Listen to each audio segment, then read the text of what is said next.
saddest part for the Black community is that oppression often breeds more religiosity, right? So this is one reason why you see Black people are more religious than everybody else, because we are, we have been oppressed more so than anybody else. And I personally experienced it by going to the PWIs and all that good shit. Mm-hmm. But white folks would look at me in my face and tell me, well, Sean, you're such a good one. You're not like all the others. You're not like the others. And, it took me a long time to be offended by that shit. You have to disconnect your emotional attachment to the religion. I can teach them all the knowledgeable things, the literal, of why this story is unreal. But until we take away that emotional attachment, all that knowledge don't mean nothing, right? Now, once you cross that river, then the devil goes away. It's like, oh, I left Christianity and now the devil's gone. Welcome to Prodigal, the podcast, where we discuss inspiring stories of self-discovery and transformation. Join your host, Don Jackson, and his dynamic co-host, Big Sean, as they lead you through captivating conversations, all designed to ignite your spirit and broaden your horizons. Whether you're on a journey of personal growth or simply enjoy staying up to date on the latest in culture, you've made the right choice. Get ready to be inspired, entertained, and enlightened. This is Prodigal, the podcast. Good evening, and welcome to another episode of Prodigal, the podcast. I'm your host, Don Jackson. Joining me, my co-host, Big Sean. What's happening? Man, how New you Year, feeling? and I mean Donald Trump Day to you, baby. Oh my God, man. Wait, I mean, at the top. I'm just saying, Damn. how about that? All right. Well, we have a very special guest. Oh, yeah. This brother is on fire. He has a community, And does. Deconstructing Christianity, and he's known around the world. And I'm just happy that, he took the time out to come chat with us. Hey, man. Ladies and gentlemen, welcome to the show, Coach Renz. Why the big booty say, hey? I appreciate it. How you doing? I'm doing fantastic. I mean, Good. better to be on your show. I look forward to it. So here we are. Let's get it going. All Well, right, yeah, man. you're Well, looking mighty good over there, looking like one of the original Buffalo Soldiers and shit. I Hey, mean, back- I'm talking about old black cowboy. I ain't mad at you, baby. We from Tulsa, Hey. Oklahoma. So you know what that is. I'm actually from Atlanta, so, Oh, shit. but I live in San Antonio. Oh, okay. okay. Oh, okay. I Okay, got you. okay, Alamo. okay. Okay. still got popcorn and all that jazz. Actually, I put the popcorn company on hold as well as the cigar lounge. Been working, 7 days a week for the last 12 years. So, we're taking a little Yeah. time just to kind of sit back, recuperate, focus on the coaching company and the life coaching company, and, really and taking the Deconstructing Christianity podcast a lot more seriously and treating it like a company in itself. So we just took a step back, moved to San Antonio, and, the semi-retirement. And then we just see where we go from here. Man. All right. Awesome. Well, you're definitely doing a real good job, man. You do produce some real life content that people can really dive in. No matter how deep they want to go, they can listen to you and get pretty deep on some subjects that we don't talk about every day. Right. Scared about. Or scared to talk about, or Right. really take the time to go study that scholarship. You've been studying a lot of scholarship over the years because you get pretty deep with it.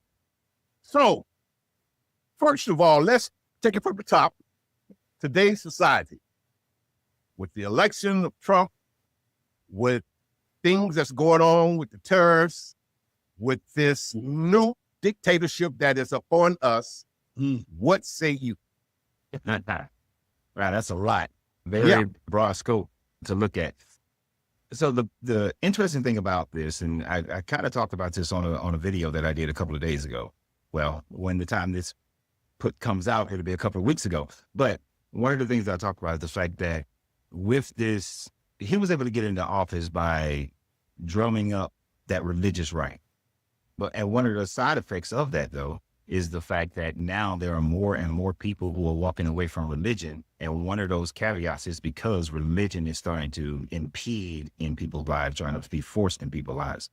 So even though he's there, it actually is going to turn out as a good thing as far as people deconstructing, because when you have a religious group that tries to assume governmental powers and the government is enacting a person in charge who's going to run religion for that government, it actually will create a situation where people start to back away even more.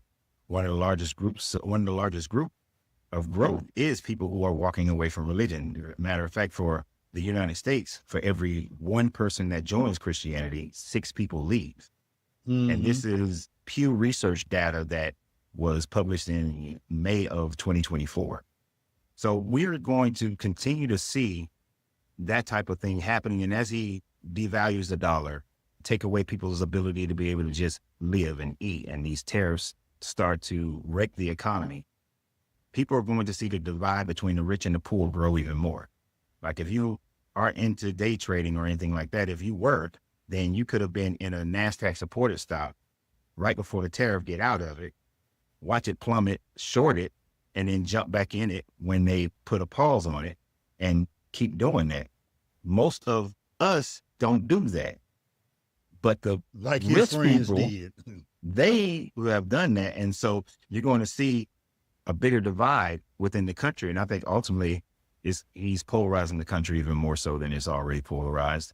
And there's the slim chance that through that, the common enemy will bring people closer, but also through that, hopefully we'll see more and more people walk away from, the blind faith that they are caught up into.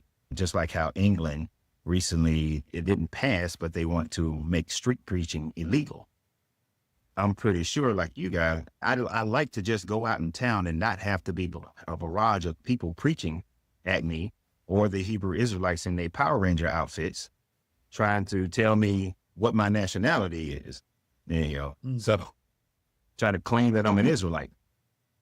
So I'm overly optimistic in most situations. So I'm always looking for where is the silver lining in everything. But this is a very, very dark cloud. Very dark cloud. I agree. Very dark cloud. And I do also agree that it's really for the better. This needs to happen now than later, because as you see it's unfolding, people are like, wow, people don't know what to do. They really believe that this country was, we were about to overcome. We shall overcome. Now, the saddest part for the Black community is that oppression often breeds more religiosity, right? So this is one reason why you see Black people are more religious than everybody else, because we are, we have been oppressed more so than anybody else. Now, I'm not claiming victim mentality. It's just the reality of things. And that's how it normally goes in any situation. This is why Africa is an incredibly religious, sub-Saharan Africa especially, is incredibly religious, because it's the cell of hope. When you feel like the government is not for you, the police are not for you, the education is not for you, economics are not for you, the only hope that you may be able to muster is running to a church and they selling you that just keep on going, the first will be last and the last will be first. But if the first will be last and the last will be first, but everybody's still getting in. So it doesn't matter if I go in first or it doesn't matter if I go in last. So if it doesn't matter and everybody goes in, why the hell am I sitting here suffering? That's the logic that we have to come to realize, and that all this suffering and accepting all this negative laws and provisions and executive orders that are coming down that are affecting us, in a negative format, we shouldn't be accepting of that. When you got these people out here, like the pastor Mitchell, whatever his name is, something Mitchell, where he's telling Black kids, Black parents that you need to submit yourself to authority. I don't know if you saw him, this whole thing. Yeah. You need to submit yourself to authority. And the thing about it is, why should I submit myself to an authority that is designed to punish me and continue to punish me? If that was the case, why didn't, then Malcolm was wrong. Martin was wrong. Huey was wrong. Stokey was wrong. All these people who went against authority, and not for the sake of building the kingdom of God, went against the authority of man. And even though they look at Romans, where it tells you that whatever government God has placed above you, you are to obey it. Those men then were wrong. So the very benefit that this preacher has, he's saying that those people in the past should never have done it. This administration and many others have had people, they have people in place to keep the pastors in line so that they can keep the sheep in line. And so that's why they are so brazen with it, getting rid of DEI, getting rid of other programs in colleges and schools, trying to change the history books in America, trying to get rid of Black history in its totality. All these things they try to do in order to keep the oppressed at the oppressed level. Because if we had an equal opportunity to truly show how unequal we are, we would surpass many of their expectations, and we would surpass our own expectation. The church ain't Because teaching we that. have. Even at the most Yeah. oppressed states, we have surpassed what they expected us to do. Exactly. I mean, most of the time we look at Tulsa, but there are many cities where the U.S. highway system was designed to destroy Black communities. Like, really, if you do a deep dive into the U.S. highway system, you'll see that through Alabama and through Florida and through Georgia, they designed that highway system to destroy Black people, to destroy the economy, to destroy the wealth that was being grown, and to destroy the power base. Growing up in Atlanta, I-20 was built to divide and keep Black people out of downtown Atlanta. They did the same thing in Tulsa with Interstate 244. Right after they burnt up, everything on Greenwood. That's exactly what they did. Yeah. And that's what happens. That's the situation that we find ourselves under. But as long as we stay attached to this religion that tells you that you should suffer and that Jesus was a suffering servant and you need to still be a suffering servants. As long as we are taught that and teach our children that, then we'll always have this mindset, this mental block that keeps us in a suffering state and never allow us to grow out of, to actually, it talks about milk for babes and meat for strong men, but they want to keep Black people on milk, milk. That's why these churches don't really teach how to elevate yourselves, but just to hope and pray and hope and pray. And hope and prayer ain't done nothing for nobody. Woke up. Exactly. So tell me, when did you start deconstructing? Well, it's my pathway was kind of interesting. So at 9 years old is when I first started asking questions. But from 9 until about, say, 25, 26, I wasn't trying to deconstruct from Christianity to walk away from it. I was trying to find the true knowledge of Christianity, the true version of Christianity that I believed at the time Jesus was actually talking about. Not what the Romans made, not what the Egyptians made, not what anybody else made, not what America or England or any of these places. What was first century Jesus teaching? So I was asking questions and getting kicked out of churches at a young age. I think the last time I was kicked out of a church, I was 12. And that's what my grandmother just told me. We got a little in common. Well, I always got kicked out of Sunday school. Yeah. Ask them questions. Oh, Sunday school, Bible study. I mean, I was in church Sunday, all day, Wednesday, then all day Saturday. I was in church all day. And I was actually trying to make Christianity work. And I was praying constantly. I went to the Marine Corps. I got the opportunity to go to Israel twice for 8 weeks during my first few years. Later on, I did get to go back again. Got to go to the Vatican. Went to the Vatican archives, a little bit of it. They ain't gonna let you just go all the way through it. Got a chance to go to a lot of the sites. Went to Mecca, kind of lied, told them that I was studying Islam at the time. I was studying Islam, but I went to Mecca. I got around. Got to go to all these places. It was beautiful and disturbing at the same time. The blind faith that I saw in Israel was one thing, but the blind faith that I saw in Mecca was a whole nother level of blind faith. That was blind faith. I'll kill you if you do something outside of what we are telling you to do. You pretty much have to swear that you are Muslim before you can even be let into the city. You have to participate in all the different rituals. If you just want to stand back and watch, you're liable to get locked up. So you had to participate. So I had to do my 7 cycles around this little stone, throwing my little rocks, Allahu Akbar and all that shit. I had to do all of it just for safety reasons. Right. So, Correct. You goddamn right. Alhamdulillah. Yeah. But get out of there. yeah. Now see, at that time frame, I was questioning Christianity. That's when I first started questioning Christianity, is when I was studying Islam back in the early 90s. This is circa like 1992 when that happened. You locked up in jail or something when you just started to look into Islam? And I was in the Marine Corps. Most brothers, they go to jail and then they decide they want to become Muslim. Yeah. No, I didn't have any jailbird convictions. Oh, okay. Right. Yeah. I just asked. Yeah. That's what a lot of Negroes do. They feel safe on the yard, you know. But I just went through those years and then got stationed in Germany, got to go to a lot of places, visit a lot of historical sites, and just start seeing how. And one of the important things that happened is that I met a curator of the Museum of Tel Aviv, Israel. Me and him was pen paling for years. Right. Yeah. So I'm asking him questions. He's sending me where to go research it. But we didn't have the internet back then. All that process. And then it wasn't until I was about 27, 28 years old when I really started saying to myself, you know what? This stuff there's the possibility that I've never thought about. And that's that this may not be true. So for the next 7 years, that's when my true deconstructing started. But before, I was trying to reconstruct Christianity to fit a non-political, non-racial mentality. Trying to find the purity within it. But those last 7 years, from about 27 to 35, that's when I really started looking into the idea that maybe this just isn't true. So let me go deeper into the ancient religions. Let me see where these stories could have possibly come from.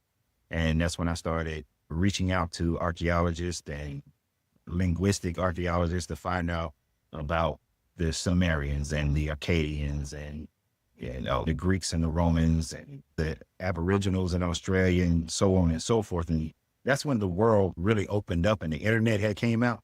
And so I was able to really, where other people were going to Google thisplace.com, I was going to thisplace.edu. I was going to Oxford's libraries and going to the museums libraries and digging deeper into PhD papers. So you can go online and right now, if you was doing it, you would either use like Academia EDU or Google Scholar, which is different from regular Google.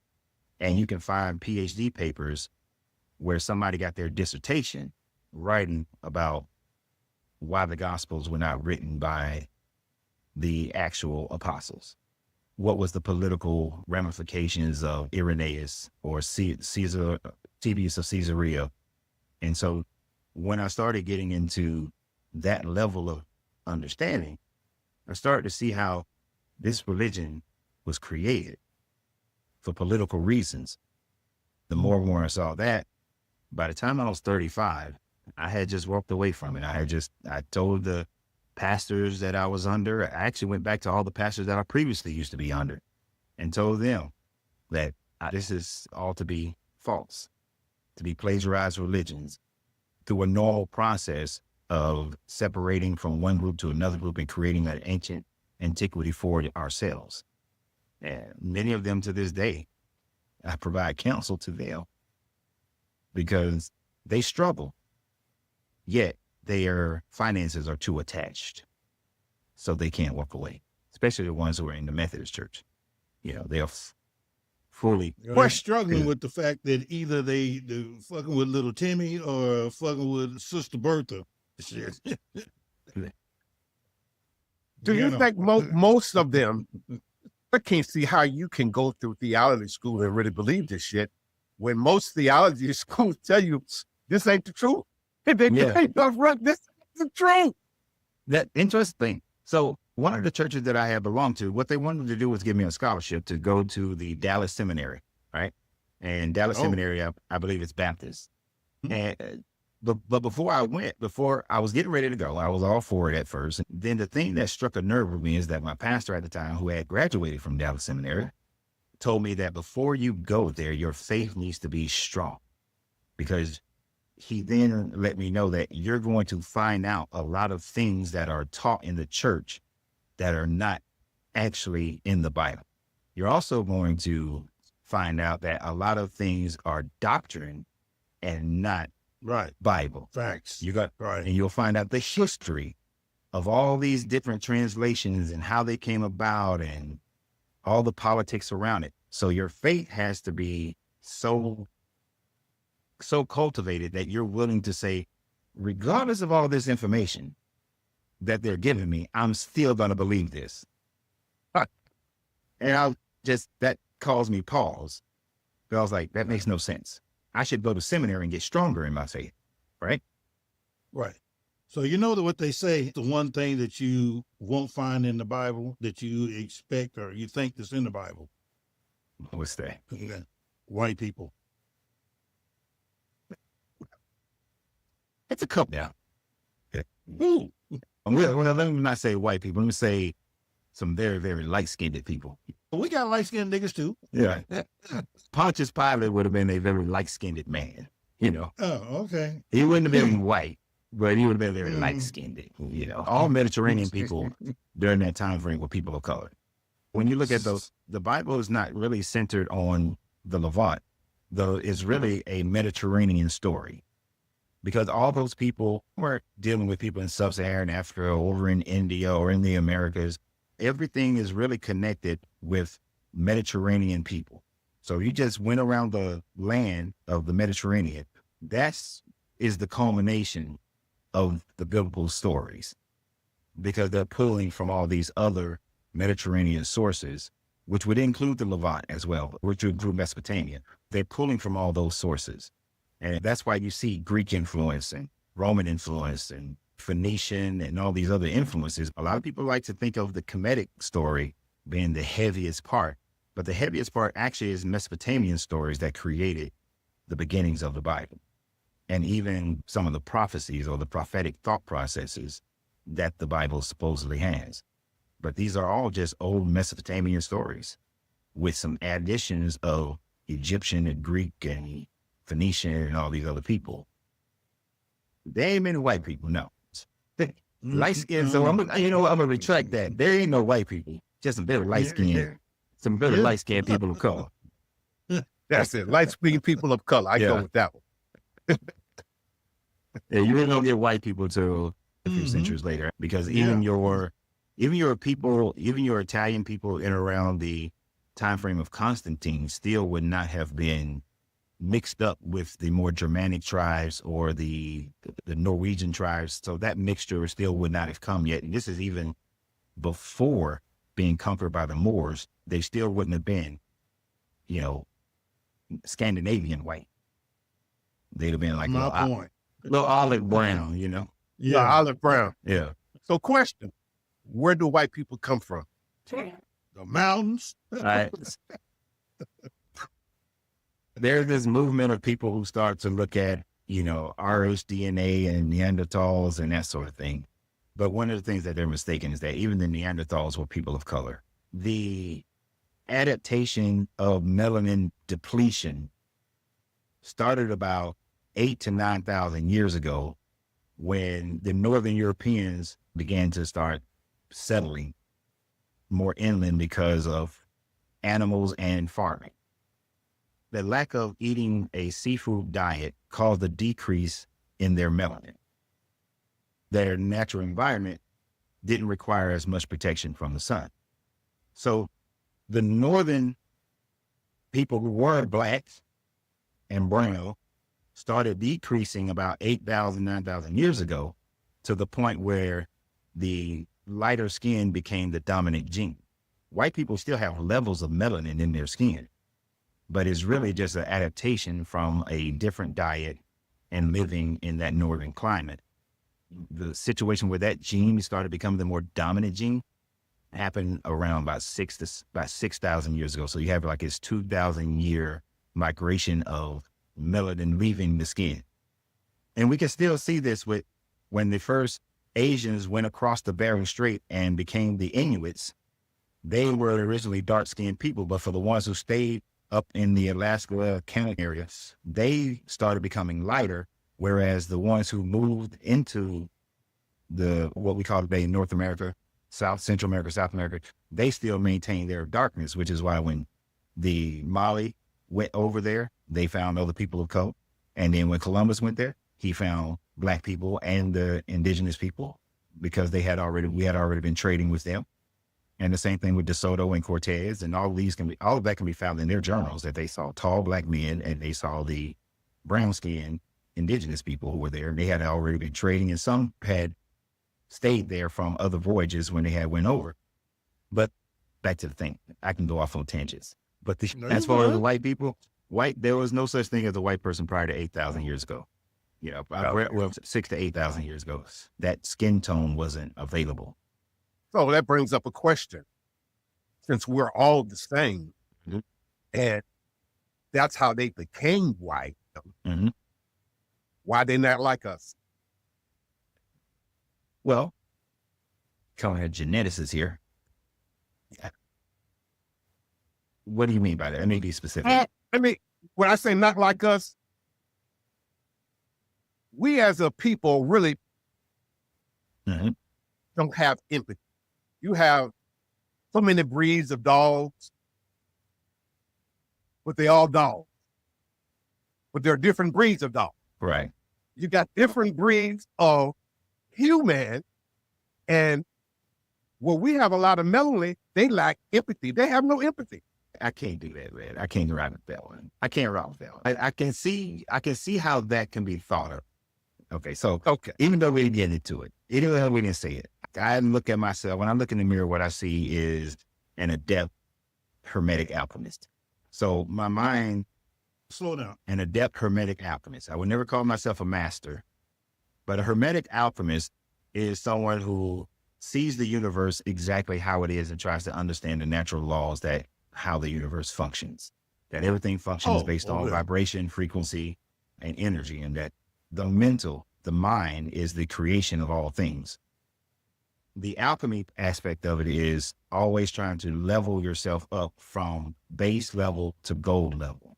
So this is not only in how you treat yourself, but how you treat other people, but how you think. So I think beyond race. Race is an invention of man. Right. So it really doesn't exist as far as Black race, white race, differences, that sort of thing. But what does exist is people's brainwashed mentality towards it.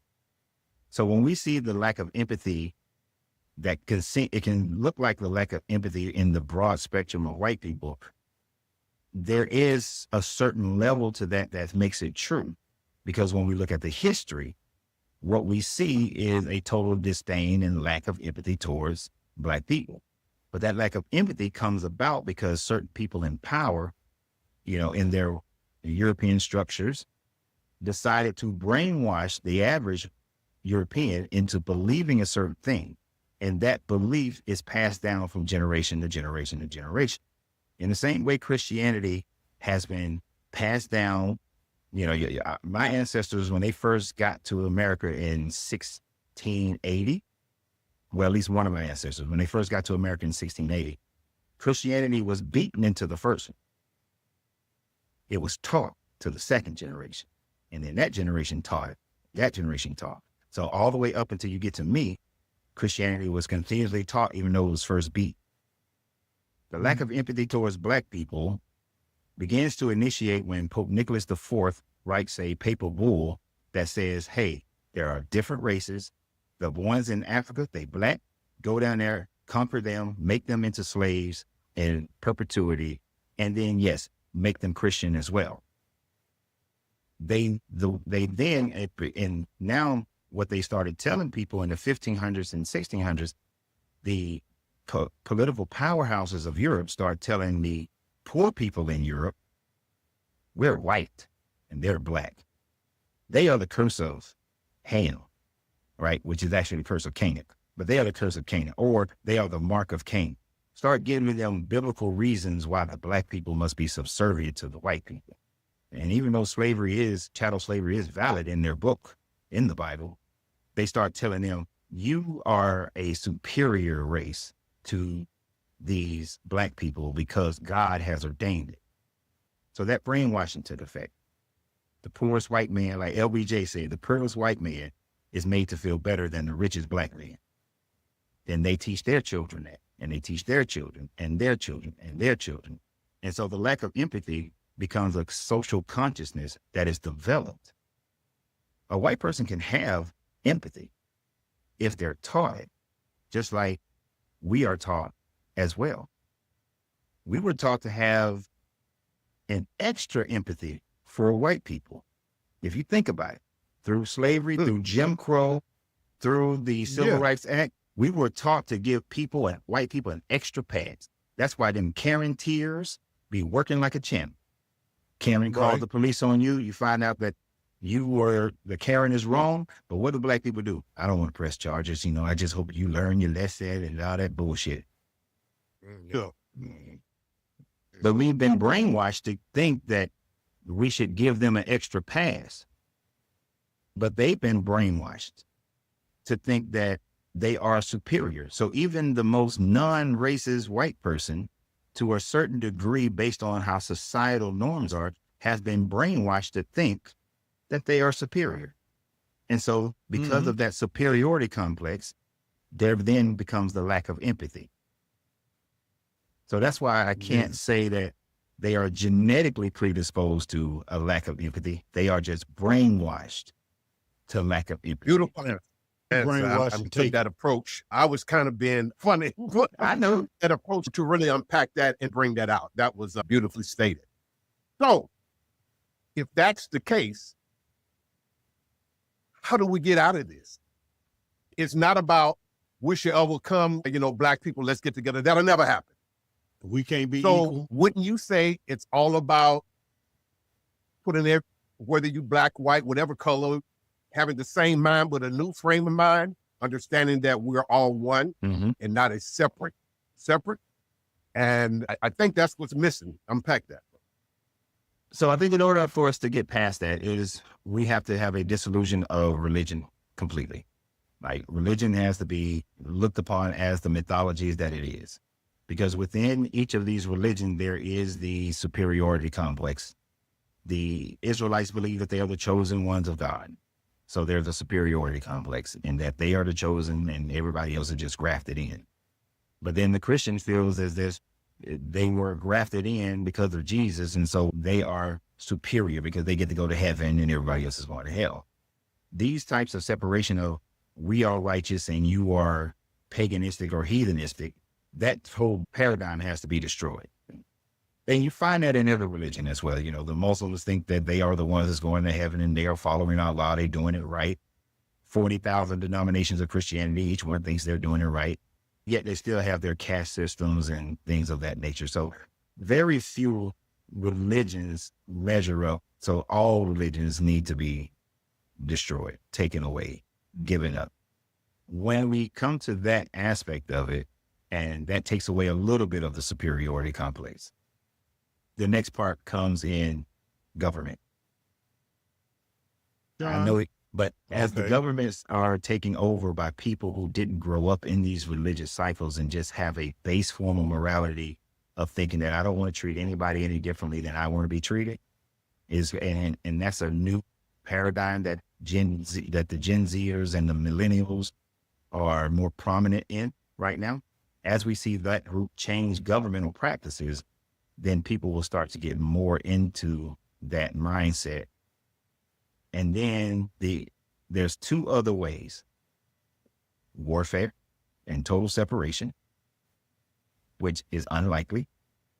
And the last one that I'm pretty sure Sean can appreciate is everybody start banging everybody.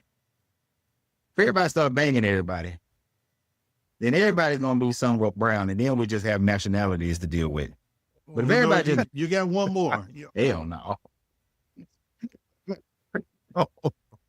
No, not at all. Well, because we can't come together as a people. No. So we have to find like-minded people that change one at a time. There's only one way that we can come together as a people, in all honesty. The church literally has the power to do it. And that is, if the church started a process, let's say you were the pastor of the church, then just tell me what you think. You the pastor of the church. Every Sunday, you went through your church, you found out who all owns businesses in your church. and you vet those businesses. There's an NDA to say that they're not responsible for any things you mess up, but you vet the business that they're a legal, legitimate business. If every Sunday when you ask for that collection plate, you also instruct your parishioners to shop at these businesses first. All right. Now you also tell those businesses, when you grow because of the people of this church, when you look to hire people, you hire first out of this church. That will cause the business to grow. That will cause the dollar to circulate. People are now becoming more employed. On the profit side of the church, you start to buy plazas and you put businesses from the people in your church, from the business program that you're teaching them how to develop a business. You're also teaching basic economics. You're teaching credit. You're teaching all these different financial programs and customer service and other trainings like computer training, just whatever you need to teach in this church to grow the level of market worthiness of your parishioners as well as the businesses. But you buy plazas and you put your businesses in this plaza. Hey, Sunday's over. Everybody's go over here. We got 5 restaurants over in this plaza. You know, this is why the church will have a business side as well. And then after the church grows enough, you add a bank. Now you start banking with your people. You start buying all the free open houses in your community, and you give mortgages to the people in your church to buy the houses in this community. So basically, when a church builds the economics of their neighborhood and the people in that neighborhood, one, you're going to become a mega church because everybody wants to have some money. They want a house and they want to be financially free. So you're going to draw people in. Other business owners, that church support business. I'm going over to that one. You know, I want to buy a house. I done seen everybody in this church get a house. I'm tired. I've been living in an apartment since I was a child, and now I'm 40 years old, still living in an apartment. People will flock to that because it takes care of their basic needs of provision and security. The church grows. Pastor becomes the mega pastor. You can have all these trappings because all your people are also getting their part, you know, for whatever level they want to do it in. That level of economics would bring a community together because that's what we see in the Jewish community. That's what we see in the Vietnamese, the Spanish community. When they're in a city where there are lower economics, they pool their economics in their community to grow. And that's all we have to do. The nations do it in a heartbeat. And not every business is going to be successful, but you'll have a higher probability of success. And economics is what could bring us together. But the church could do it easier than anybody else, unfortunately. Interesting concept, man. Yeah. I could see that working if you could get people on one card. But once again, that class system, you know, I'm a bishop. Yeah. I went to I can see how you work through that because everybody wants their own. Yeah. For about 7 years, I went to every church I possibly could go to in the Atlanta area and tried to talk these different pastors into doing it. And all of them were afraid of losing their 501c3. Right. I'm like, look, these people got to invest in themselves if you want them to then invest in you. No faith in believing and stepping out on faith. Yeah. That's like, you should be stepping out on faith in this. I ain't talking about my faith. I wasn't talking about my faith. I got you. Yeah. And I was like, no important person in the Bible is poor. Think who was, right, that's true. None of them was poor.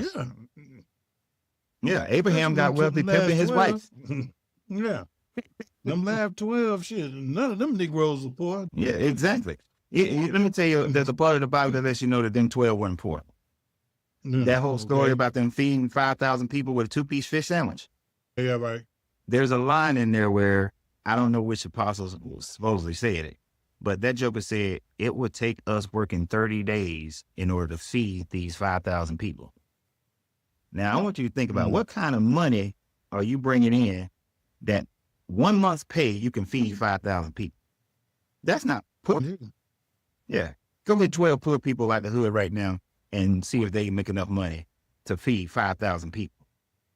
Hell no. You got to have something. Yeah. And remember, Peter was out there fishing, got all that fish. He had to call his other boats in.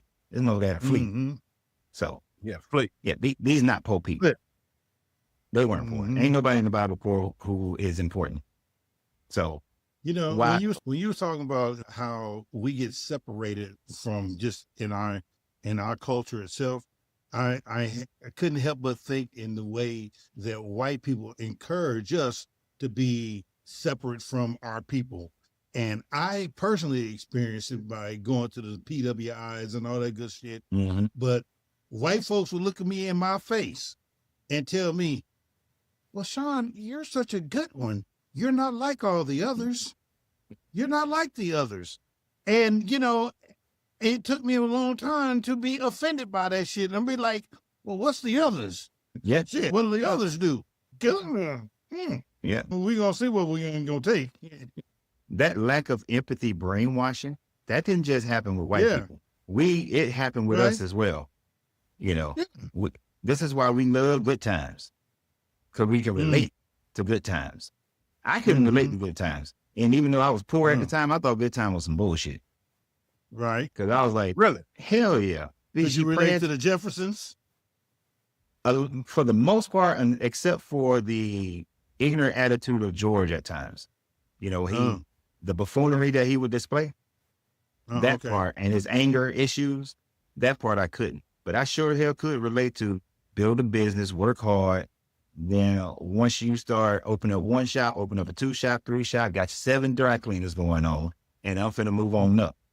The only thing I didn't like, they never showed him giving back and helping other people grow. That and his anger was the only parts that I was like, that's messed up. Oh, so you were different. You seen things differently from a long time ago. You wasn't like the others. No. You wasn't like us.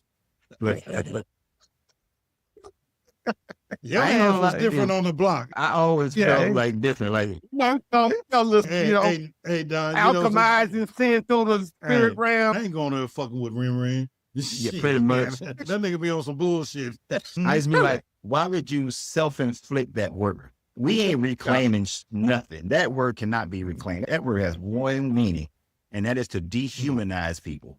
And so I was like 10, 12 years old, fighting 16, 17-year-olds who wanted to call me. I used to feel that way too, but it's just a common thing that I do now. You know, one day you never know, I might go and just like drinking soda. I'm going on a fast. I'm not drinking no more sodas. And then I can sit back and say, you know what? I ain't saying nigga no more. I never could understand that. You mean this black boy, these 2 black boys don't got no parent, no family? You know, black people don't do that. We don't push our kids off to no white families. This is the bull. You know, I used to turn that shit off. I come down, see my cousin watching, turn this off. I'd rather you put on a Western or some shit than to watch this nonsense. Hey, wait, hold on. So did you watch the Cosby Show? Actually, yes, I did. I watched the Cosby Show. Okay. And I will watch that to this day. Regardless of what he did in his personal life, what that show demonstrated was uncommon for black media at that time frame. A healthy what he did black do was family. help a lot of black people. Yeah. He And went back and give stuff. Exactly. It was always doing that. And then one of the effects that it had in Atlanta was that all of a sudden he made college sweatshirts the fashion, right? Popular. So we was wearing college sweatshirts that we ain't never heard of. And subconsciously that started generating, let's go to college, let's do better. You know what? I can be a doctor, my wife can be a lawyer, and we can still have this great romance. We can still raise our kids because somehow they always had time. Every doctor and lawyer I know, them motherfuckers work 12, 14 hours. But they, I wanted to be an attorney. I wanted to be a lawyer because I couldn't pronounce all the damn medicines and all the names, all that crazy shit as far as in medicine. So I said, let me stick with the law. It made me think about becoming a lawyer at one point when I was in high school. So yeah, I watched that show. Then of course we went back into the whole gangs and shooting everybody and all that shit was promoted. And so that's the thing. It's a constant brainwashing that's going on. Yeah, they always try. There's always a process of their program that's trying to brainwash people into following a certain path to keep people separated. They also want to keep us separated from the disenfranchised white people and the disenfranchised Spanish people. Because if all the disenfranchised people came together, the whole power structure falls apart. So they want to keep us all fighting each other, just like they did in the 15 and 1600s when they told that poor, broke Irish man, hey, you might be Irish and I'm Anglican, but you're white and they're black, and so you're still better than them. So even though the Irish were treated like trash when they came to America, the Irish still thought they were better than the black people who was living the same way they was living and being treated the same way that they was being treated. Until... You know what, Coach? I'm just going to say, man, just sitting here, I would love to sit in some type of master class with you. Do you do anything like that? You tell me where you going to be, what you can be, and shit. I'm going to fly out and sit in the audience with your ass. Well, actually, you got anything coming up? There actually is. We are actually planning in November. Now, even though I have a webinar that's going, I will constantly have webinars that you'll be able to see on my channel at different time frames. The next one, that we're doing, and depending upon the publishing of this, on May 4th, I'm doing one on a very deep dive into the flood story and how the Noah's flood is an impossibility to have happened, and where did this information actually come from. But I'll also be doing ones on the Exodus and so on and so forth as far as a webinar. But then in November, we are planning to have a meetup seminar, a physical in-present meetup seminar down in Corpus Christi, Texas in November. Oh, okay. Haven't solidified the date yet, but that is something that we are working on right now. You said right down the street. Where you at? Yeah, in Dallas. Oh, shit. Well, you're 4 hours away from me right now. I live in San Antonio. I know. I'm a 72-minute flight from Dallas to Corpus Christi. Yeah, so we're going to do that in November down in Corpus Christi because we plan on moving to Corpus Christi. Keep your ass off of SPID, though, whatever you do. SPID? What's that? South Padre Island Drive, yeah. I'm going to go down there. They say it's real strong. People, baby. Yeah, buddy, I'm saying they see your ass with that cowboy hat, they going to be thinking, hey, because I love you, I'm only trying to tell you some real shit, okay? See, let me tell you about that Hermeticism. See, that Hermeticism exudes an energy vortex that surrounds me that it just makes people gravitate and do like, I want to hate him, but I just can't hate him. Magnet. Just can't hate him. Yeah.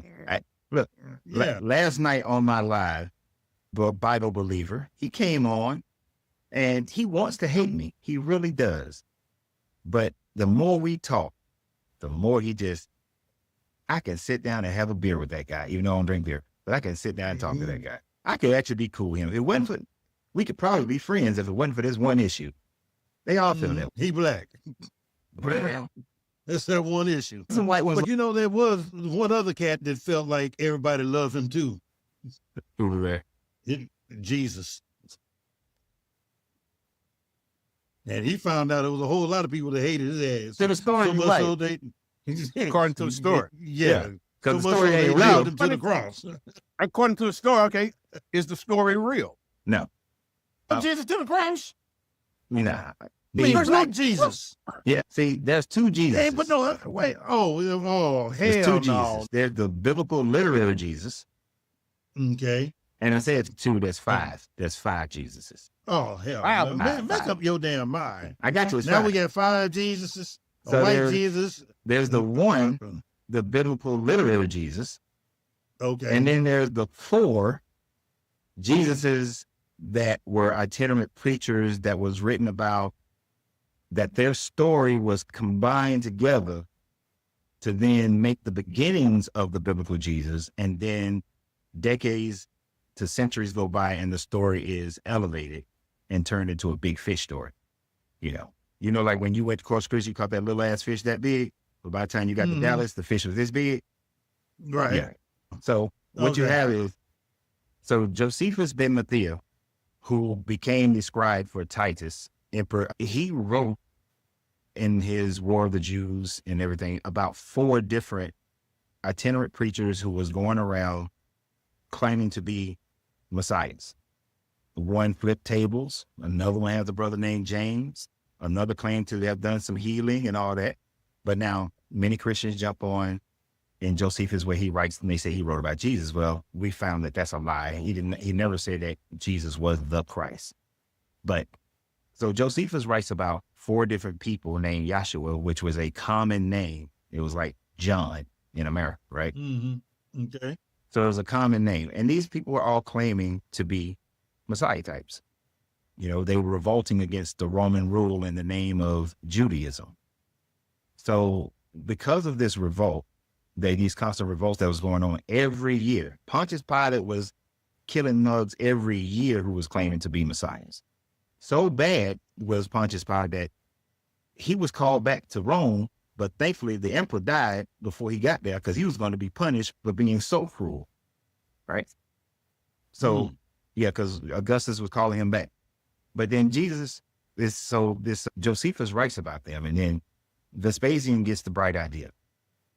Vespasian realizes that in order to stop the Jewish people from revolting all over the Roman Empire, because you see, the Roman Empire's job is to keep the empire together and expand it.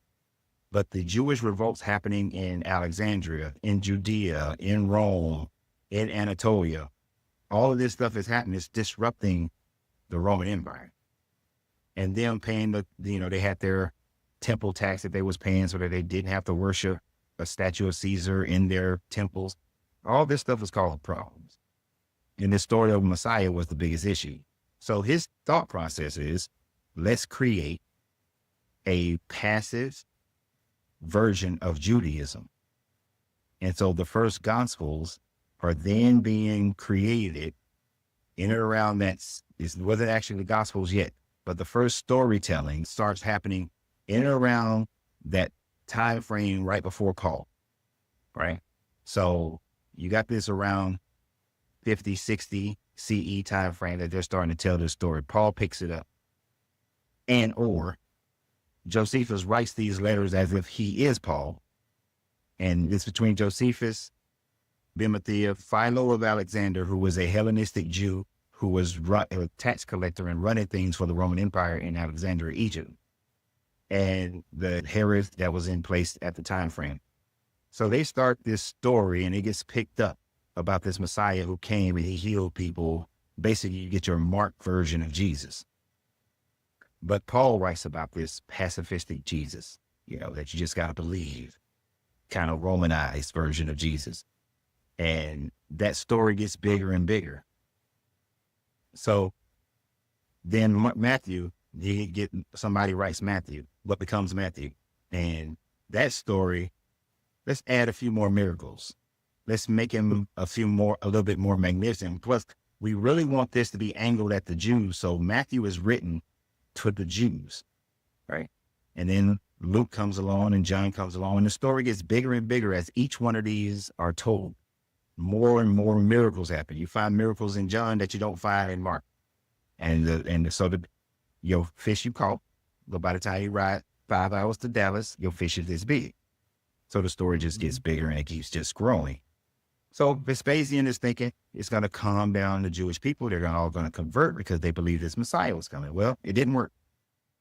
The Jews, they actually creates 2 religions that are now fighting over the same God.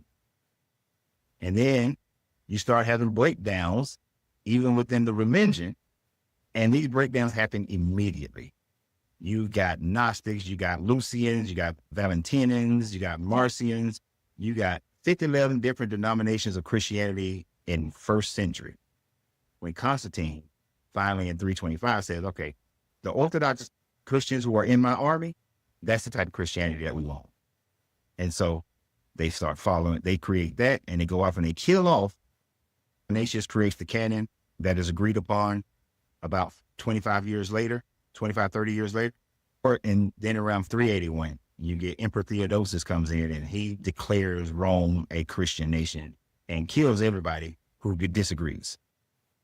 So now you got the Roman army behind it. So to go all the way track back, the story of Jesus is based off of the accounts of at least 4 different people that Josephus wrote about that was never claimed to be the Messiah by Josephus. And based on his writings, the Marvel comic books version of Jesus is then created, and it's called the New Testament. So Uh-huh. Jesus, the biblical Jesus, don't exist, but it's based off of the attributes of at least 4 different people who never did any of the things as far as the supernatural stuff that the Bible claims. These people just preached and started a war. Like Barabbas. Barabbas' name is Jesus. His name is Barabbas, Yeshua, whatever his other name is. But he's a Don, check Wait this a out. minute. So Don. you mean to tell me Jesus didn't walk on water? Hold on. What, Don, do you realize what just happened here? We getting ready to go viral with this shit because for the first time in life, I know I have just heard that there's not 1, not 2, not 3 and 4, but 5 different Jesuses. And now I want to know, so we done broke the story right here on Prodigal Podcast. And I want you to know that, I don't know where this man read this shit at because we ain't never heard of no shit like this here before. But this is what I want to know.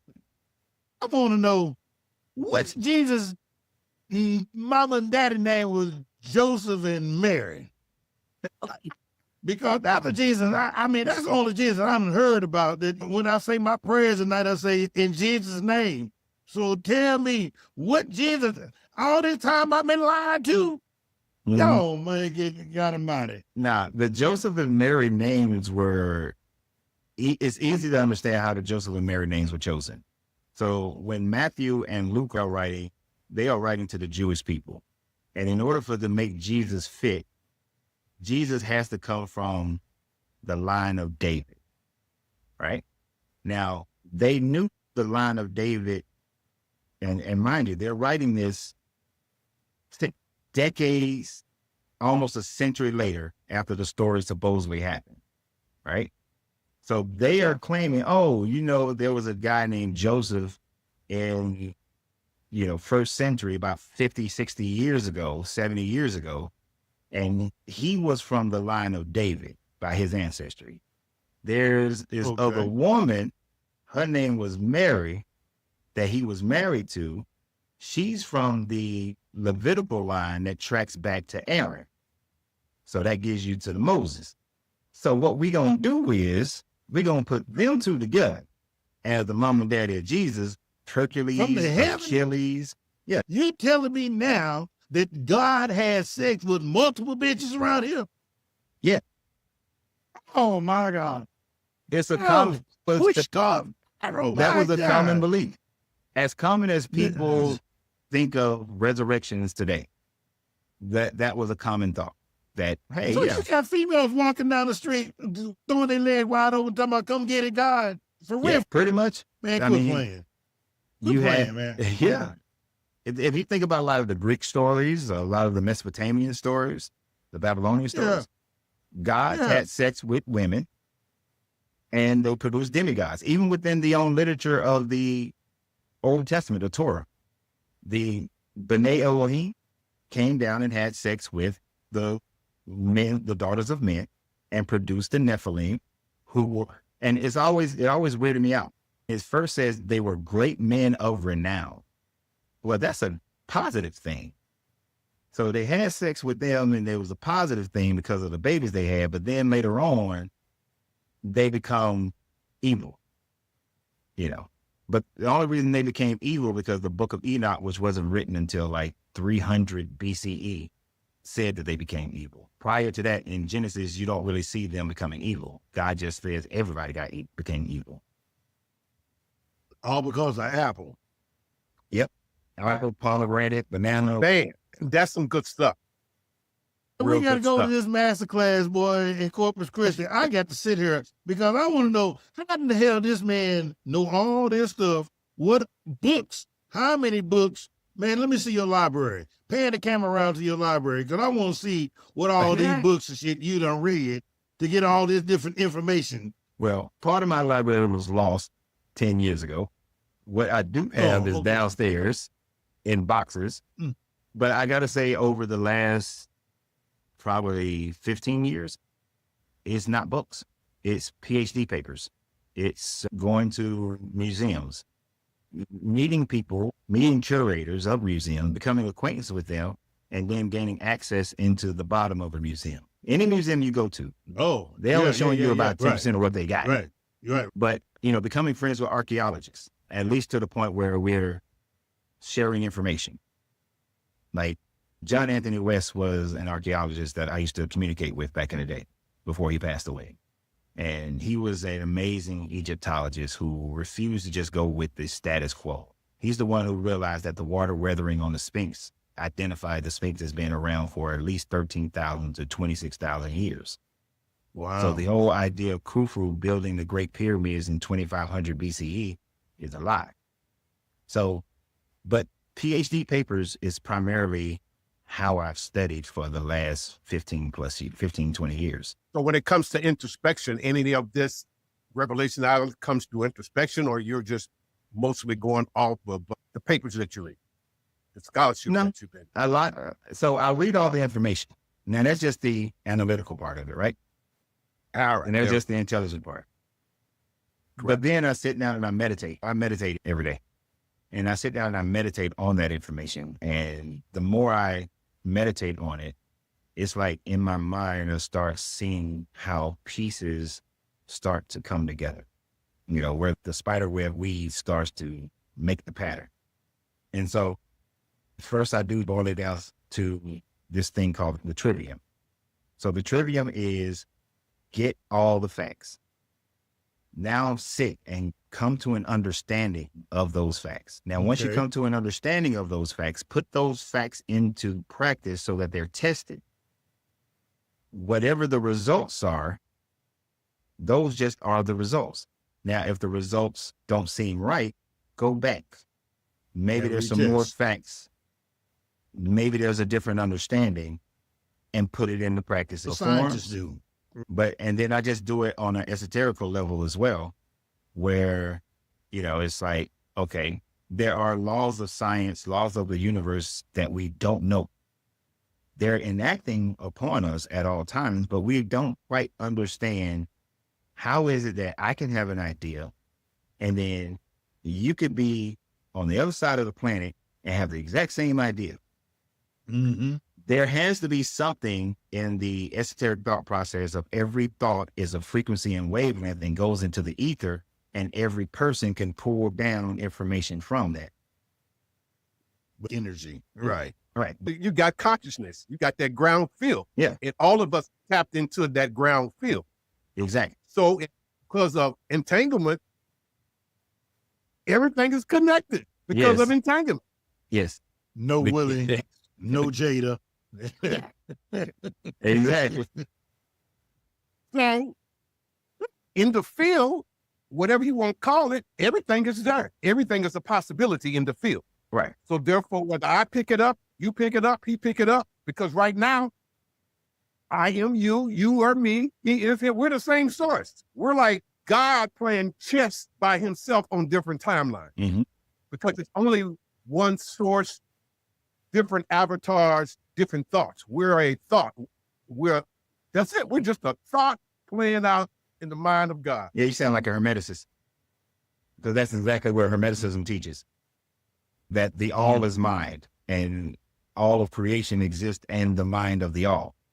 And we exist as the physical matter of the thought energy that proceeds from the mind of the all, and we replicate that ourselves.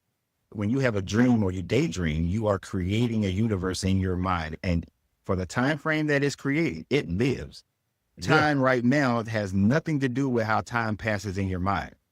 Like when you dream, you may only dream for 15 minutes, but you know, I had a whole month worth of stuff happening in your mind when you was dreaming, right? So time becomes irrelevant.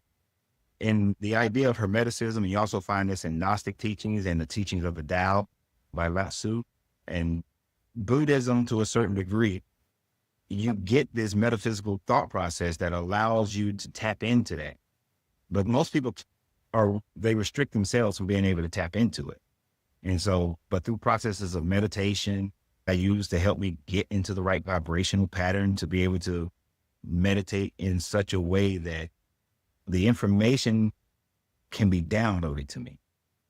So when I take all that stuff I've read, and then I download from the ether or from the mind of the all, as you may say, then it becomes clarified. The understanding is then there, and those are the things. And then I start to realize, what is it within me that blocks me from being able to have that clarity?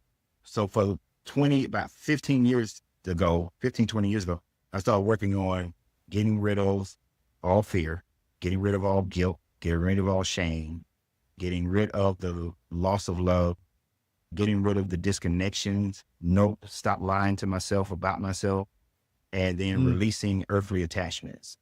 It's basically, that's the pathway of opening your chakras, right? It's not so much that I'm like fully like, oh, chakras is the shit, but it's just a pathway to get to a certain point of enlightenment. So as I utilized that technique and got past all of those things, so about 10 years ago, when I really got past 99% of all that, it's like so much information became clarified. All this stuff I had been studying became clarified. Data is just pulled. I didn't prepare for today because I had no idea what we was going to talk about, right? We didn't either. But everything just pulls its Holy Spirit. Yeah. It's like knowledge, something that I studied 20 years ago, all of a sudden it becomes relevant, and all the information comes along, and all of it is, becomes concise, as if I just read it 30 minutes before we got on here, And the information that you downloaded then is now applicable. And, for the journey that we're on here with this podcast, I just like to say, brother, I really appreciate you, because you opened up my eyes to a whole lot of things. Especially, I'm getting ready to go and investigate for myself about all these 5 Jesuses. I'm going to ask my mama about that. Hey, you know about these 5 Jesuses? Y'all been lying to me? What happened? Your mama might catch some hands messing with your mama. Boy, get out of here with that mess. Boy, there's only one black Jesus. Yeah, but we all good, though. It's Holy Week. Holy Week, and you carrying on like that? The sad part is that he probably would have been more, if he was a real person, he would have been more of a medium brown. Yeah. With the incursion of Greeks and Romans and all that, he probably would have been a good medium brown. So you saying he ain't from Bethlehem? He wasn't born in no manger. No. His mama got done like a whole lot of those women back in them days. They was walking around getting ghosted. They just picked a family that nobody would have anything to say about. They wouldn't be able to question them, and created a history. Because they were poor. That doesn't exist. Wasn't poor? Hell no. Oh, man. No, Joseph. There's a couple things to let you know that Joseph wasn't poor. Okay. The first thing that let you know that Joseph wasn't poor is that Joseph was a tradesman. Now, even though they like to say he was a carpenter, it's most likely because of the lack of wood and the fact that near Nazareth, there's an ancient Roman rock quarry. He was most likely a stonemason. Now, stonemasonry is a high-paid job back then. That's skilled work. His family is supposedly attached to the line of David. They not poor. That's like, even though the Carnegies and the Rockefellers of today aren't as rich as the originals, they still ain't poor. Right. Like, so that's one issue. He's not poor. He would have never been attached to Mary if Mary's family was part of the Levitical line and with Elizabeth and her husband. So they don't mix up poor people and rich people. So he would have never been matched up with Mary. It's another reason why. And another reason, this is hugely telling that most people don't realize. He was allowed to, according to the Matthew, Matthew or Luke, according to the Matthew version, they picked up and went to Egypt, right? They went and crossed state lines, country lines. So back then, in order for a person to leave Judea and go to Egypt, you had to get paperwork from the state, like a passport, right? And you had to go to the king to get that. Now, if they was killing all the babies, he would not have gotten that passport, right? But he was able to just pick up and go to Egypt. The only people who had that type of free passport to go anywhere, anytime, were Wealthy people. craftsmen, wealthy craftsmen. You didn't have to be wealthy, but you also had to be a craftsman. You weren't poor. But if you were a stonemason, because the work of stonemasonry was needed throughout the Roman Empire, they didn't need just Pilate or Herod or any governors to give him paperwork at that moment. He just could pick up and go because they all wanted it. So that joker wasn't poor. He was in a very desirable skill trade. I'm forgetting all about all of those stories and what you hear about it. Dude, you just don't woke up, man. Damn. Huh. I'm serious. Fucked I don't know what the fuck feel right about now. Week. Yeah. I'm talking about this nigga done fucked up my whole Easter. You know what I'm saying? I'm sorry. This brother done fucked up my whole Easter. Just go and put some blood on the. That's it. Put some blood on the door. Blood on it. Okay. Just go. You know, it's Well, that's all the Passover, circumstance huh? anyway. I mean, Oh, Lord. honestly, God don't know which house Lord. is an Israelite house and which house is an Egyptian house. You got to put some blood on the door. So just go and put some blood on the door. Man. Oh, Jesus. You The gonna wrap hour this thing is up, man. getting a little late. It's all right. Yeah, We got a couple I of wanna hear questions, it. and we're going to wrap this up. All right. Shoot. If someone came to you, they're looking to deconstruct from religion, what would be your advice? So shameless self-promotion would be to contact me and let's get some coaching session going. Okay. That will be one way. But because and the reason why I say that it needs to be some outside intervention is simply because maybe they can follow a page like yours and pages like mine and be able to gain a lot of information. You have to disconnect your emotional attachment to the religion. I can teach them all the knowledgeable things, the literal, of why this story is unreal. But until we take away that emotional attachment, all that knowledge don't mean nothing, right? Now, one way to do that is to begin by assessing all the information about the Bible that is wrong, that is contradictions, that is historically inaccurate, and that is fairy tale, what they picked up from other groups. So yes, they should go and learn all those things, study how the Bible was created and all the characters don't match up the history. Then they need to be a part of some type of coaching or a group of people who can help them through the emotional part. Because you're going to piss off some family. You might lose some family. You might lose some friends. Then when you start to feel alone out there, there's a natural tendency to run back to what's safe. And you got that emotional attachment. So you need people around you to let you know that it's okay for you to emotionally detach from this religion, because that's the thing that's holding most of them back.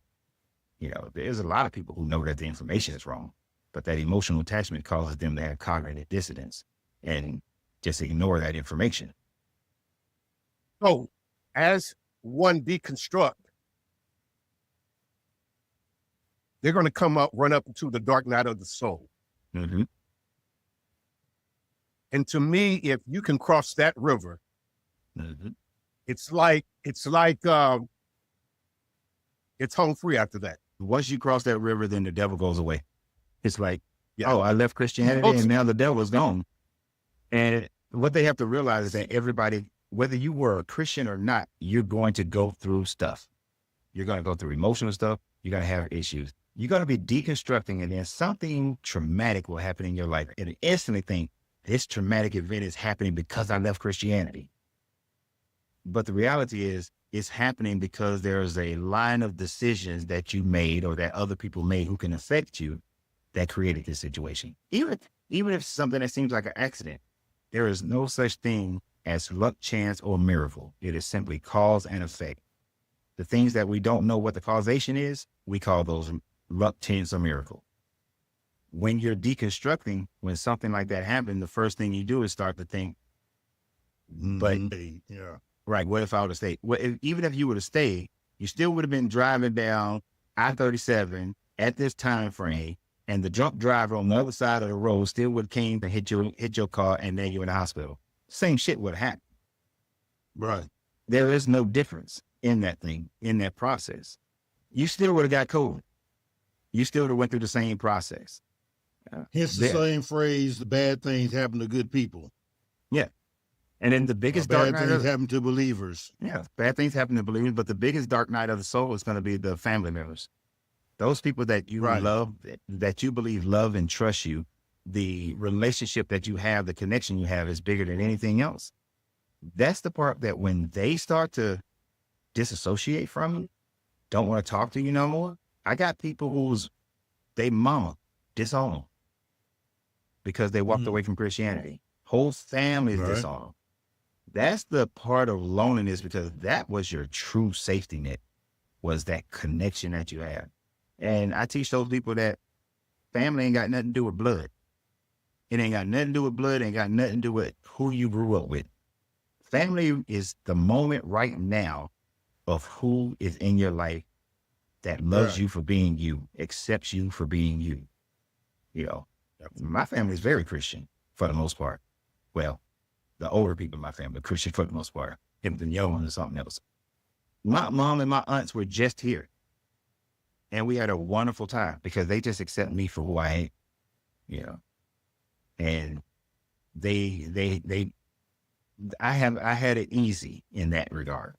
My struggle came with other people who I had let get close to me who were part of the church. And then when they found out, they, you know, disowned me, you know.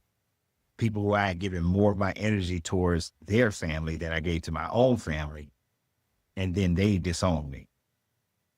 So when they go through that, you really just have to realize you have to have somebody there with you that'll help you understand that that was your family, but that was predicated on you being just like them in this regard. Now you need to find a true family of people who just accepts you no matter if you agree or disagree. Love me where I'm at. Yeah. Love me where I'm at. Which is funny. The Bible book tells a little Christian they're supposed to do that, but they don't do it. This Jesus supposedly still loved everybody regardless if they believed him or not. No, wait. The literary, you know, the Paul Bunyan Jesus. Yeah. Who lived not away in the... What happened? Oh, Lord, have mercy. So the exact answer is, I don't damn know. Ain't nobody been there, came back and told me. Man, that's why I like you. You ain't afraid to say what the fuck you don't know. No. Now, my best estimate based on the scientific and esoteric knowledge that we have available right now, your consciousness is an energetic thought that's within you, that lives inside of this poverty suit that we call a body, right? Mm-hmm. When you die, when the body stops, because there's no such thing as death. It's just a transmutation of energy from one state to a next state, which has been a continuous process for all eternity. Okay. Your consciousness leaves this body. For most people, that consciousness is just going to disperse out and cease to exist as shown. There's no more showing. Now, there may be a core of your consciousness. That consciousness core may pull in other like energies, because what we do see in the energetic spectrum is that like energy comes and attaches itself to other like energy. Maybe that consciousness goes on to another realm, comes out as another person. It damn sure ain't gonna be a cow or a goat or a piece of grass, nothing like that. Mm-hmm. But for most people, that consciousness just gonna disperse and you will never be shown again. Even if you came back as another consciousness and another human being, because of all the life experiences of that human being, it's somebody. I believe. Now, I do think if we raise our consciousness up to a higher level, that when we leave this body, that consciousness can stay intact. And if it can stay intact, then it can manifest whatever level of existence that it's prepared itself for on some other dimensional plane of existence. But most likely, your shit just gonna disperse. Bro, I got a question. So remember earlier you said that you got looked at starting at the age of 9 because of the questions that you start having in and around the church. Mm-hmm. So around 9 for myself, I had the same question. You start asking questions. And one of the questions that I carry on to this day, and now that Don has brought you into this platform and it just, brightened my whole horizon and enlightened me on a whole lot of things, I want to ask you this one thing because I believe you have an answer for me. And it is simple. Out of all the 12 folks that was sitting around the table with Jesus on that Last Supper, and everybody we know was wealthy who was at that dinner, correct? Mm-hmm. They assumed to be some wealth. Okay. Right. So I want to know, when Jesus died, what happened to them mothers? Because you ain't heard nothing else from neither one of them, and can't nobody tell me where not now one of them is buried. Where not one of them's family, son, daughter, wife, husband, whatever. Can't nobody tell me where them Negroes is buried. I just want to know. And ain't nobody been related to them. And of all this time, just imagine if I was Peter's great times 1700 nephew. Do you know how rich I would be? And I'm just saying, ain't nobody can to nobody that was in the Bible. With Google and 23andMe and all the shit we got out here. I just want to know.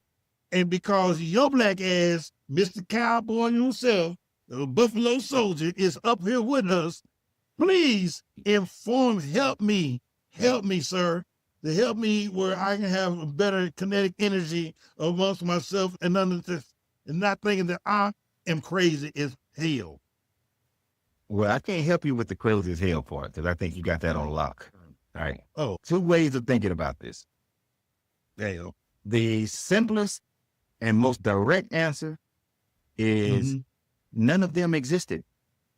So, therefore, you are not going to find a grave, or you're not. Oh my God! Nor will you find a family lineage. We gonna fire on this bitch. Wait a minute, John. It's deeper than that. Look, you're going to get the esoteric people who are going to come up and they're going to say, well, each one of the disciples represents one of the 12 zodiacs and Jesus was the sun. And so they're going to go into all this bullshit. But the zodiacs is a bunch of bullshit as well. They are literary characters that were added to the story to give it that kind of thought process of 12, because 12 is popular. The Egyptians, Hero, had 12 followers. Dionysius had 12 followers. And yes, a lot of it was representing the 12 zodiacs. So Jesus then got to have 12 as well. There's 12 months of the year, so we got to have 12. Well, 13 months of the year, got to have 12. Jesus represents the 13. So you got to have all this bullshit. So the books are going to be written to imply those things, but none of these people existed. Let me put it like this. It wasn't until 180, when Irenaeus named the books Mark, Matthew, Luke, and John. So none of them fools existed. So no. Peter didn't exist either. Nah. That you tell me. Oh my goodness. Where the Catholic Church uses the term that, when Jesus said, upon this rock I will build my church, right? Okay. When in that same verse, when the Jesus character is referring to Peter as a proper name, is Petros. But when he says, upon this rock I will build my church, he uses the term Petra. Let's talk about inanimate objects. And is not referring to the actual person. But they took that, manipulated it, massaged it, gave the doctrine, and said Peter now is the first pope. The first pope was actually Peter. That's a tradition. That's not a reality. There's actually no lineage or paperwork or ceremonious situation where Peter was the pope and then the next pope and the next pope and the next pope. They made up the history of the pope, the papacy, in order to connect it to Peter. None of these people can be proven to exist because they didn't exist. Well, there you have it, Sean. Yeah. All my life, I just been wanting to know, where are these Negroes buried at? Ain't nobody said they kin to them or nothing. Well, see, And I guess that explains it. And that just crushed my childhood thing. I used to always say, if I had a character that I was more like in the Bible, I always say I'm more like Peter, only because Peter cussed and he still loved God. But that was, I mean, that and Peter was fighting, you know what I'm saying? Jesus, come on, let's whoop this fool's head, you know? And if you read more, then all of them did different things. Like Thomas supposedly went out to Mesopotamia and then out to India.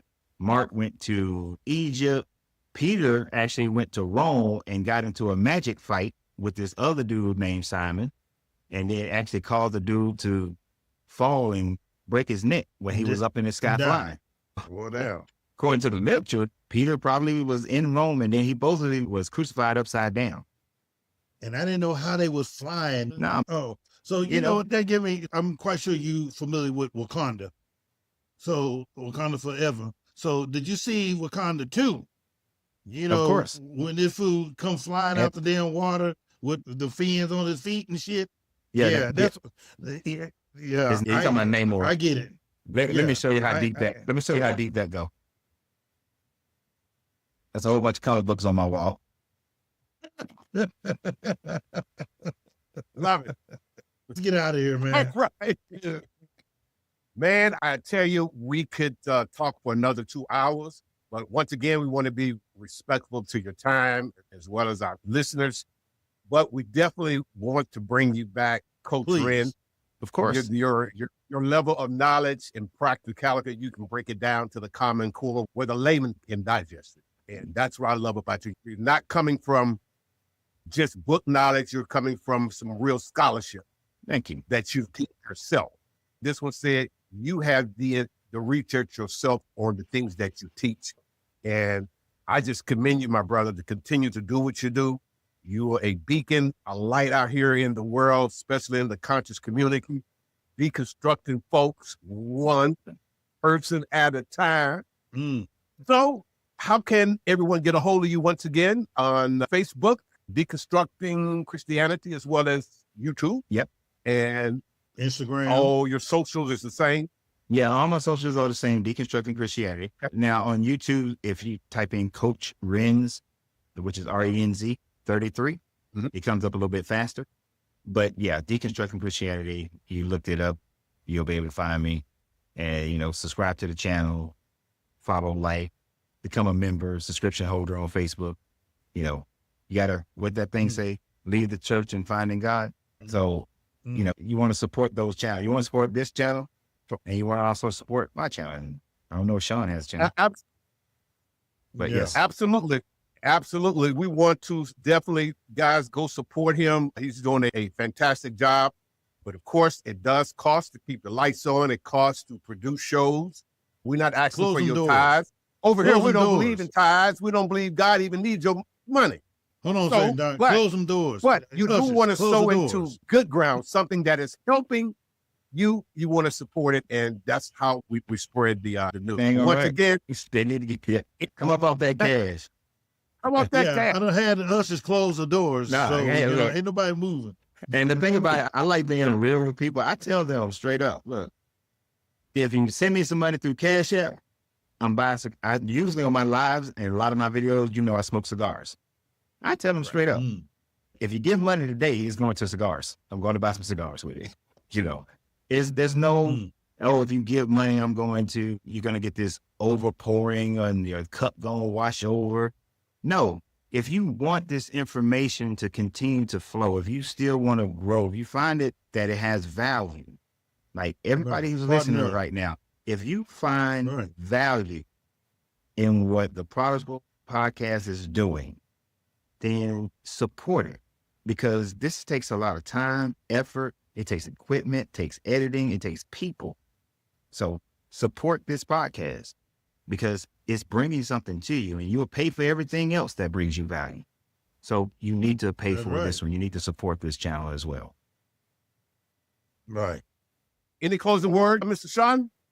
Yeah, I do. I just want to say, Coach Renz, I really appreciate you, brother. And I'm serious. I consider it to be an honor to be able to sit down and actually talk to you. I believe that, you know, I'm going to speak some words over your life. I believe that you are really getting ready to be effective and be a beacon for, you know, a lot of people to follow and finding themselves on their new journeys. And I appreciate that. And I'm getting ready to log on and join your YouTube channel right now. I'm going to be one of your new followers. Appreciate I'm it. going to tell everybody I know and everybody besides people that see this podcast. But yeah, I'm getting ready to tell them, hey, that's the dude that was talking about, you know, we got 5 different Jesuses, you know. Stuck on that part. I just want to thank you, sir, for making me rich.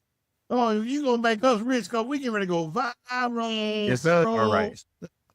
Well, ladies and gentlemen, you've been listening to Prodigal the Podcast. I'm your host, Don Jackson, my co-host, I'm Big Sean, and Hey. Coach. Man, we want to thank you. Yes, we do. Peace and good night. Thank you for tuning in to Prodigal, the podcast. We hope today's episode inspired you to embrace your own journey of self-discovery and transformation. Don't forget to follow us on social media and subscribe to the podcast so you never miss an episode. Join us again next time as we continue to explore the ever-evolving world of culture with your hosts, Don Jackson and Big Sean. Until then, keep discovering, keep transforming, and keep being the amazing person you are.